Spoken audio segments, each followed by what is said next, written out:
Hi friends, പ്രസൂസ് life സ്റ്റൈലിലേക്ക് എല്ലാവർക്കും സ്വാഗതം. ഈ ഒഴിഞ്ഞ പാത്രം നമുക്ക് കുറച്ച് വൈറ്റമിനുകൾ കൊണ്ട് നിറച്ചാലോ?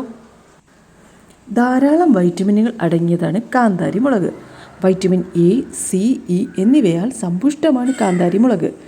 അതുപോലെ തന്നെ കാൽസ്യം, അയൺ, പൊട്ടാസ്യം, ഫോസ്ഫറസ് എന്നിവയും ഇതിനകത്ത് ധാരാളം അടങ്ങിയിട്ടുണ്ട്. ഇൻസുലിൻ ഉൽപ്പാദിപ്പിക്കുവാനും രക്തത്തിലെ പഞ്ചസാര കുറയ്ക്കുന്നതിനും കാന്താരി മുളകിന് സാധിക്കുന്നുണ്ട്.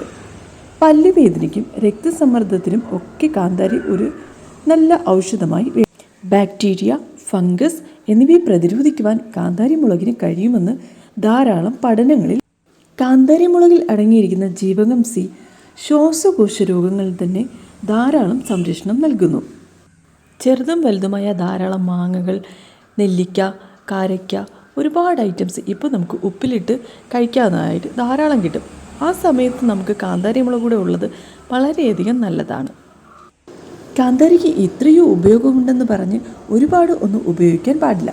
ഒരുപാട് ഉപയോഗിച്ചാൽ പുകച്ചിലും ദുഃഖപരമായിട്ടുള്ള ചില പ്രശ്നങ്ങളും ചില ആൾക്കാർക്കായി കണ്ടുവരുന്നുണ്ട്.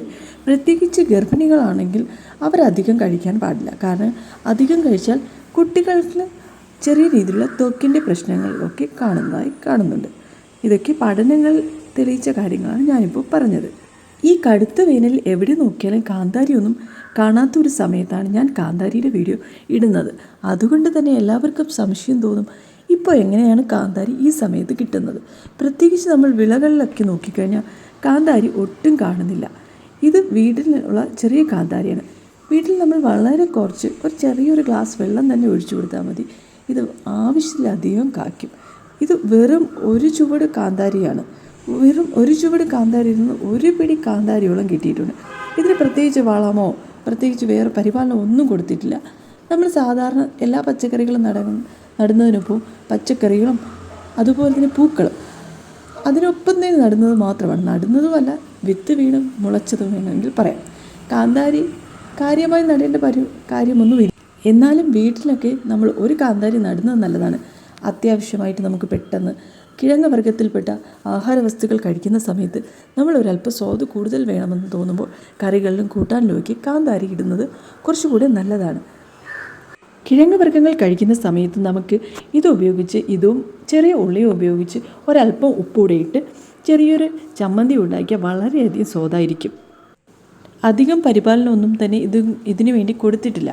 പ്രത്യേകിച്ച് നല്ല വളക്കൂറുള്ള മണ്ണ്, അതായത് ചവറുകളൊക്കെ നല്ല രീതിയിൽ അഴുകിയ മണ്ണിലാണ് ഇത് നിന്നത്.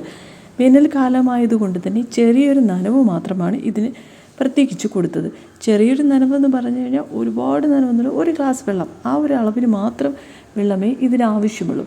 ആ ഒരു അളവിനുള്ള വെള്ളം മാത്രമേ ഇതിന് ഒന്നിടവിട്ട് നനച്ചിട്ട് കൊടുത്തിട്ടുമുള്ളൂ. അതുകൊണ്ട് തന്നെ ആർക്കും എവിടെ വേണേലും കാന്താരി മുളക് വളരെ വേഗത്തിൽ നമുക്ക് ഉൽപ്പാദിക്കാവുന്നതാണ്. ഇത്രയും കാന്താരി നമുക്ക് വേണമെങ്കിൽ 2 ആഴ്ചയ്ക്ക് ഉപയോഗിക്കാം. കണ്ടോ, കാന്താരിയൊക്കെ പോയപ്പോൾ ആ ചെടി കണ്ടോ, കാന്താരി മുളക് നിറയെ നിന്ന സമയത്ത് നല്ല ഭംഗിയായിരുന്നു. അത് കഴിഞ്ഞപ്പോൾ അതെല്ലാം പോയി. ഇനി 2 ആഴ്ച കഴിയുമ്പോൾ അതിന് വീണ്ടും കാന്താരി മുളക് കൊണ്ട് ഈ ചെറിയ ചെടി തന്നെ നിറയുന്നതാണ്. ഈ കാന്താരി മുളകൊക്കെ നമുക്ക് ഈ സമയത്ത് ധാരാളം അച്ചാർ ഐറ്റംസിനൊക്കെ ഇടാവുന്നതാണ്.